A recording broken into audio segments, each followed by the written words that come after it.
Good Monday morning, gang. Okay, so we've made it through the crazy weekend, and as expected, there was no emergency broadcast system announcement, no Trump speech, no yada yada yada. So you guys probably saw my video last night, and I'll just reiterate it real quick, and then we're going to get into the real stuff.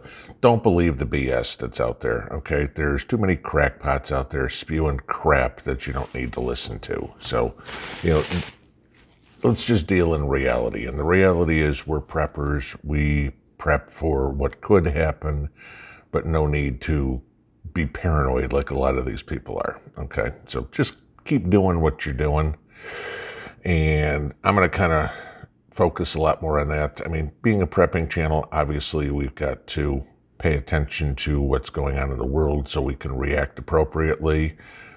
But that's the key. Pay attention to what is going on in the world, not to what some Looney Tune out there says, Martians are landing or something like that.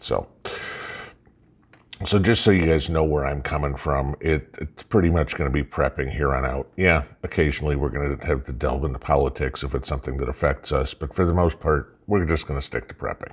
Okay.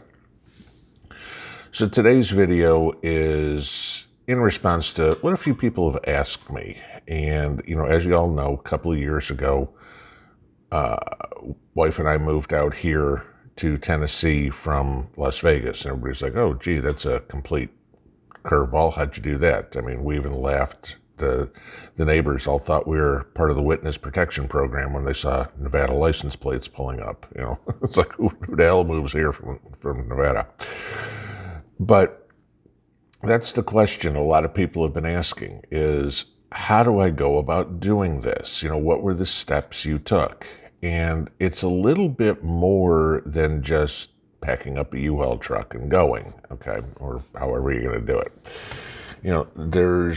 You got to make sure you're going in the right place, because you can't just bounce around wherever the hell you want to go and figure out, oh, we'll try this place. Oh, we'll try that place. I mean, that's a real good way to go in the poorhouse real fast.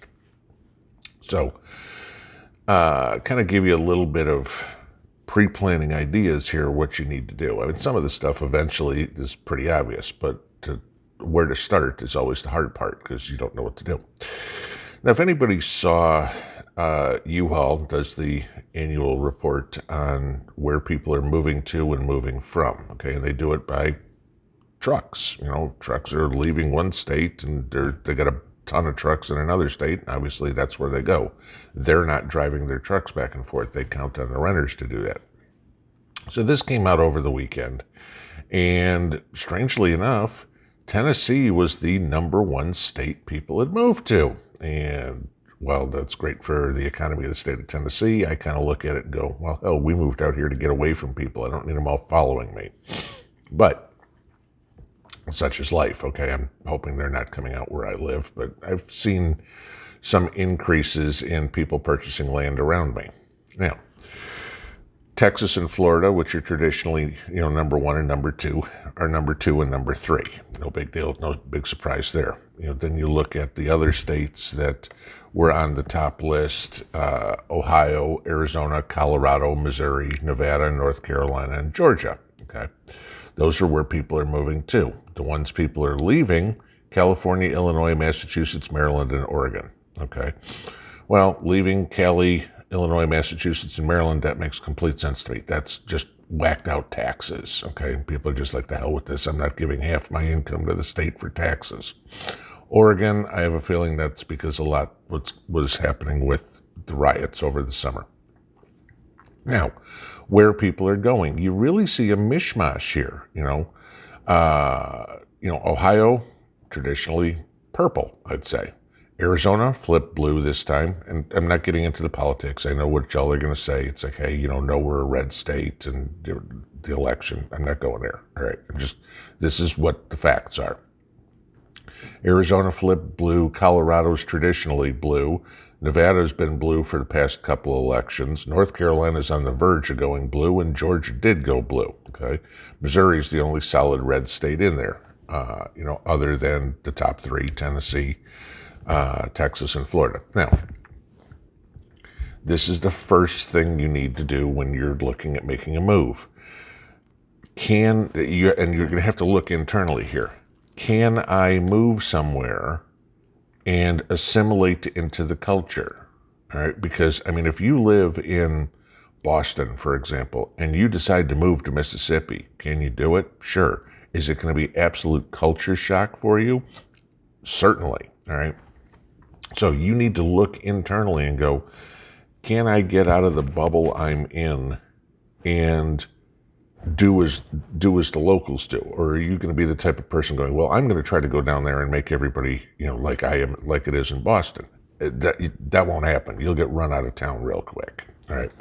So that's the first thing that you need to do, is to come to peace with yourself and go, okay, I am willing to change what I'm used to go somewhere else. I'm just using the example as Boston, okay? But, you're not going to be able to go out and buy fresh lobsters if you move to Tennessee or something. Clam chowder is not going to be on every street corner, whatever. Okay, so there's the first part you got to look at. The second thing is, besides, the culture and all, what about your job? Okay, now and I totally admit here, I was extremely lucky. I could go wherever I wanted to. As long as I had phone and internet, I was good. I worked from home. Okay, so for me, this wasn't important, but I'm, like I said, very lucky in that respect. If you have a job as and again, making something up, city sanitation worker, okay, well, if you're going to move out to the rural country or something like that, I mean, where I am, we don't even have trash pickup. I've got to take my trash to the dump, once a week or whatever it would be. So, make sure that you are willing to, what job you have is in the local area that you're considering. And again, we're starting big. I want to move to the southeast. I want to move to the Midwest, whatever it is. You're not narrowing it down to one town yet. Okay, you're just trying to find a general area. Is my profession something that's used there? And again, that's very important, because if it isn't, then are you willing to take a different job and look for a different job? So, you want to start there. Then along with that, you have to look internally and go, all right, am I willing to drive where the job is? If you live in the city right now, I mean, let's say, for example, you're in New York City and you're looking at moving to where I am, okay? Chances are, if you're in New York City, you don't own a car, all right? Where I am, you better, because you're not going anywhere by walking, nowhere, okay? What for you is to the end of my property is the bodega. For me, it's the end of my property. There's nothing there unless I'm growing it. So, you need to look at the economics of it. Sure, you're paying $500,000 for a apartment on, let's just say, $100,000 salary. So you're paying 5 times as much as your salary for your apartment. You want to move out to the country. Okay, you're not going to make that same $100,000 because the cost of living isn't the same. So let's say you make 50. Well, now you're 5 times as much to maintain your standard of living is a $250,000 house.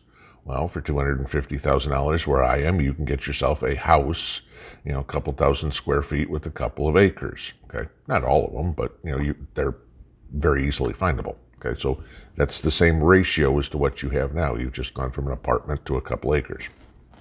But the caveat, like I said, is your job may be an hour's drive away. Are you okay with that? That means an hour each. You work an 8-hour day, drive there is 9, drive home is 10. So, if you work 8 to 5, you've got to leave at 7. You're not getting home till 6. Are you okay with that? Those are some of the things you need to think about. Then once you've started narrowing it down, okay, so let's say, well, gee, I can't afford the Pacific Northwest, Idaho or Montana or, Utah or something like that, whatever it would be. I'm just, again, going out here with examples. And let's say you've decided, okay, now I'm going to look at the Ozarks, Missouri and Arkansas. That seems to be the best fit for where I want to go. Okay, I'm okay living out rurally. I'm okay driving an hour to get to work, whatever it would be. I can take a step back in my career, whole 9 yards. So now you need to look at a broad picture. Don't just look at one little specific area, because get online and do the research on the whole area. What's the crime rate in the area? Okay, what's the average income in the area? What are the taxes in the area? Because you can find two very nearby, and I use the Ozarks as an example because they cross a couple of states.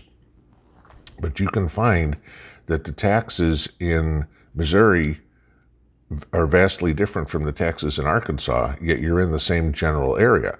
I mean, because you're looking at income tax, sales tax, property tax, vehicle tax. I'll give you an example. When we were looking originally between Idaho and Montana, it's absolutely ridiculous in the cost to register a car. But you really don't think about that until all of a sudden it's like, oh, we've moved in here. I got to go get plates for the car. $500. What the hell are you saying? And that's the reality. Okay. The states all get their money from somewhere. So figure out where you're going to do it. When I was living in Massachusetts had a very high sales tax. New Hampshire didn't have any sales tax. What did everybody do? Everybody went and did all their shopping in New Hampshire and brought the food, brought the clothes, brought the whatever back to Massachusetts, because you'd save 10% by just not paying the taxes. So, you got to look at the economy of the local area, the crime rate of the local area.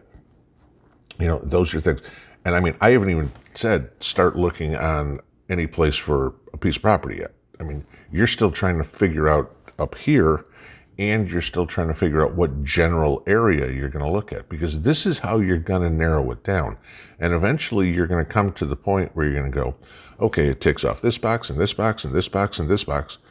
And now you know where to start looking for a house, because it meets all your needs. You can deal with the culture, you can deal with the economy, you can deal with the taxes, you can deal with the crime rate, you can get a job, et cetera, et cetera, et cetera.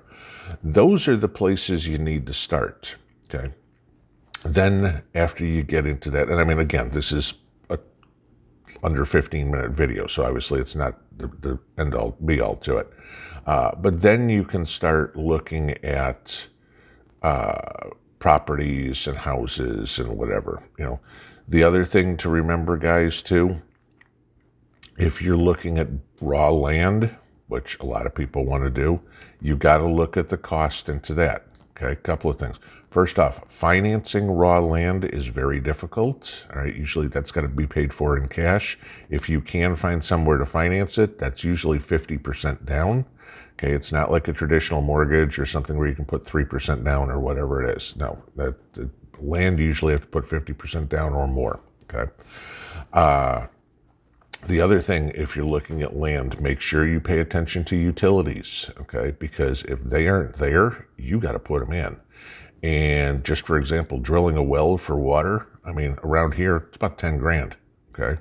I mean, my well had to go 330 feet in. Fortunately, the people that bought the house or built the house had already had the well in, so I didn't have to pay for it. Obviously, it was added into the cost of the house, but things like that. Is electricity all the way to the property already? If not, you're going to have to do all the fighting with the electric company to get them to wire it. And depending on how backed up they are, they may say, well, that's not going to happen for 6 months. Well, then you can't do anything for 6 months.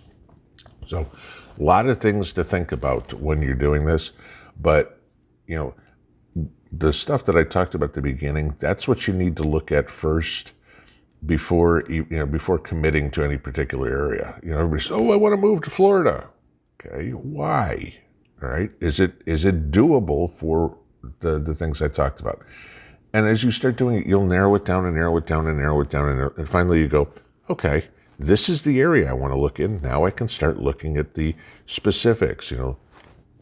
I've narrowed it down to Tennessee. Okay, now I've narrowed it down to East Tennessee. Now I've narrowed it down to this part of East Tennessee. And you get smaller and smaller and smaller. And then you're looking for a house and you find the house and poof, you're done.